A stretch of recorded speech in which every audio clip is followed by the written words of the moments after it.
Assalamualaikum dan salam sejahtera. Nama saya Nur Melissa Kasha binti Syahtir. Saya dari kelas 4 LP Sekolah Kebangsaan Jalan Batu Mula. Ini berkongsi cara-cara membuat salad buah. Bahan yang diperlukan untuk membuat salad buah ialah buah apel hijau, buah apel merah, buah oren, buah mango, kemudian mayones, yogurt dan cheese. Sebelum kita memulakan, kita perlu memotong buah terlebih dahulu. Kita potong apel merah. Kita ambil buah yang dipotong, masuk dalam bekas.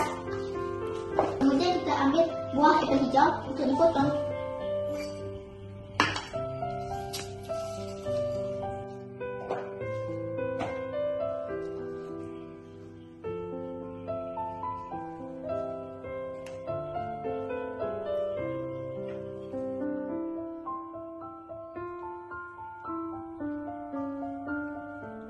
Selepas kita dah potong ke semua buah, kita masukkan mayones dan yogurt.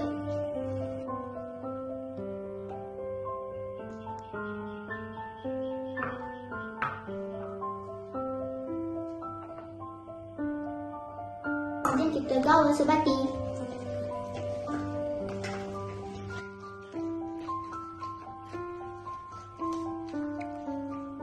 Kemudian kita boleh meletakkan di dalam mangkuk.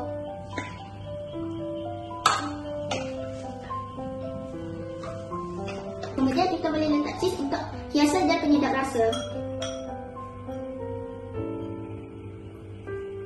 Siap untuk dihidang, selamat mencuba. Sedap dan berkhasiat. Seterusnya saya akan menunjukkan resepi yang kedua, iaitu bubur jagung. Ini adalah bahan-bahan untuk membuat bubur jagung. Ini ialah sagu, ini gula melaka, ini jagung, ini santan, ini daun pandan yang telah diikat. Mula-mula kita tuang air di dalam periuk yang bersih. Kemudian kita nyalakan api. Mula-mula kita letakkan daun pandan. Dan kita letak jagung yang telah dipotong di dalam periuk.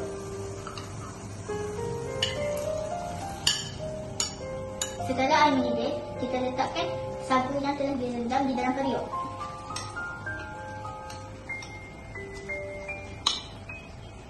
Kemudian kita letakkan gula melaka.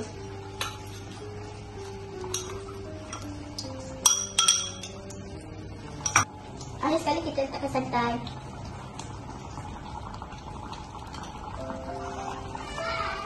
Kemudian kita kacau sebati.